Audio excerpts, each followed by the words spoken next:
Ezra chapter 3. During the 7th month of the year, the Israelites who had settled in their towns went to Jerusalem.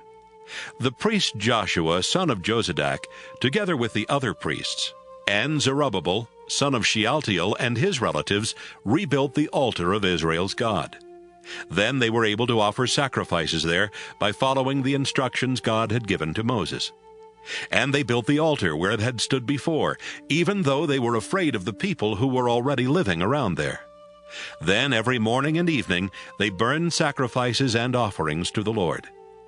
The people followed the rules for celebrating the Festival of Shelters and offered the proper sacrifices each day.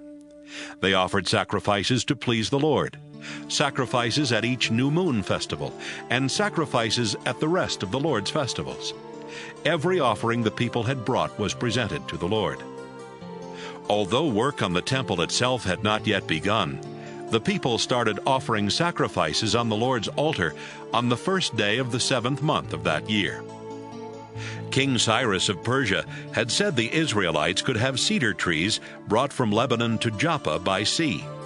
So they sent grain, wine, and olive oil to the cities of Tyre and Sidon as payment for these trees, and they gave money to the stoneworkers and carpenters. During the 2nd month of the 2nd year after the people had returned from Babylonia, they started rebuilding the Lord's temple. Zerubbabel, son of Shealtiel, Joshua, son of Jozadak, the priests, the Levites, and everyone else who had returned started working.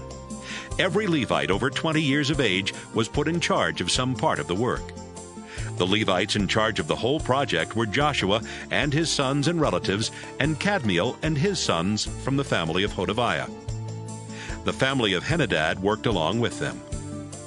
When the builders had finished laying the foundation of the temple, the priests put on their robes and blew trumpets in honor of the Lord, while the Levites from the family of Asaph praised God with cymbals. All of them followed the instructions given years before by King David. They praised the Lord and gave thanks as they took turns singing, "The Lord is good! His faithful love for Israel will last forever!" Everyone started shouting and praising the Lord because work on the foundation of the temple had begun. Many of the older priests and Levites and the heads of families cried aloud because they remembered seeing the first temple years before. But others were so happy that they celebrated with joyful shouts.